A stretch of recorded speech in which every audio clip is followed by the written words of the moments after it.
আসসালামু আলাইকুম, কেমন আছেন সবাই? শুক্রবার, ছুটির দিন, অলস দুপুর। যদিও আমাদের কোনো ছুটি নাই, আমাদের শুক্রবার এলে রান্নাবান্নার আয়োজন আরও বেড়ে যায়। আমরা ব্যস্ত হয়ে যাই রান্নার জন্য। আমরা প্রিয়জনকে মজার মজার খাবার রেঁধে খাওয়াতে পছন্দ করি। অনেক সময় আছে বাধ্য হয়েও করতে হয়, রান্না করতে ইচ্ছে করে না ছুটির দিন। আমাদেরও ছুটি কাটাতে ইচ্ছে করে, কিন্তু কিছু করার নেই, পেট বলে আগে খাবার চাই। ছুটির দিন মানেই হচ্ছে একটু অলসতা করা, একটু আরাম করা, একটু বিলাসিতা করা খাবার দাওয়ায়। যাই হোক, আলহামদুলিল্লাহ, আল্লাহ পাক যেমন রেখেছেন, যে অবস্থায় রেখেছেন, আলহামদুলিল্লাহ। রান্না করতে আমার ভালোই লাগে। শরীর ভালো থাকলে, মন ভালো থাকলে রান্না কোনো বিষয়ই না। অনেকেই আছে রান্না পছন্দ করে না, কিন্তু আমার করতে ভালো লাগে। যদিও আমি অনেক ভালো রাঁধুনি না, তারপরে আমার ভালো লাগে। আর এই যে আজকে রান্না করছি হচ্ছে চিকেন, যেটা মানহার অনেক পছন্দের একটা কারি। চিকেনের এই কারিটা মানহার অনেক পছন্দ। যদিও বাপ বেটির পছন্দ হচ্ছে, ফার্স্ট চয়েস হচ্ছে বিফ কারি। তাদের বিফ হলে আর কিছু লাগে না, তাদের 7 দিন ভরে, 10 দিন ভরে, মাস ভরে বিফ দিলেও সমস্যা নেই। তো যাই হোক, আমার চিকেনটা কষানো হয়ে গেছে। চিকেন এইরকম মশলাটা যখন তেল উঠে যাবে, তখনই আমি এই চিকেনগুলো দিয়ে দিব। আজকে আমি চিকেনটা না ভেজেই রান্না করেছি, কষিয়ে।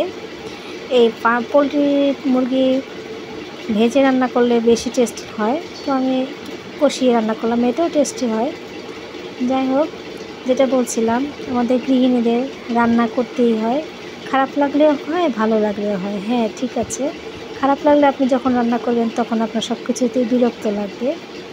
আর যখন আপনি ভালো লাগা নিয়ে রান্না করবেন, তখন আপনার সব কিছুতেই ভালো লাগবে। যেমন আমার এই রান্নাটা করতে যেয়ে মনটা খুব ভালো লেগেছে। আর ভালো লাগার একটি প্রধান কারণ হচ্ছে, প্রধান একটি উপাদান হচ্ছে গিয়ে আপনাকে প্রমাণ দিই, সেটা হচ্ছে এই যে আমি ভিডিও করছি আর রান্না করছি। বোঝা গেল, ভিডিও করতে করতে রান্না করছি, তার মানে রান্নাটা আমার করতে ভালো লাগছিল। যাই হোক, প্রিয়জনদের মুখের একটু হাসি, তাদের একটু খুশি দেয়া, এটা সবাই চায়। তাই আমিও ব্যতিক্রম নই। তো যাই হোক, আমি একদম সাধারণ সিম্পল একটা রান্না নিয়ে এসেছি। যারা রান্না করতে জানেন আমার চেয়ে ভালো, তারা এটাকে জাস্ট একটু দেখলেন। আর যারা এই চিকেনটা রান্না করতে পারেন না, আমার এই রেসিপিটা দেখে, আমার ভিডিওটা দেখে শিখবেন। আর যার জানার ইচ্ছে আছে যে না কী কী দিয়েছি, নতুন রাঁধুনিরা তো অনেক কিছুই জানে না কী কী দিয়েছি ইনগ্রিডিয়েন্টস, কমেন্ট করবেন, আমি এখানে লিখে দিয়ে দিব।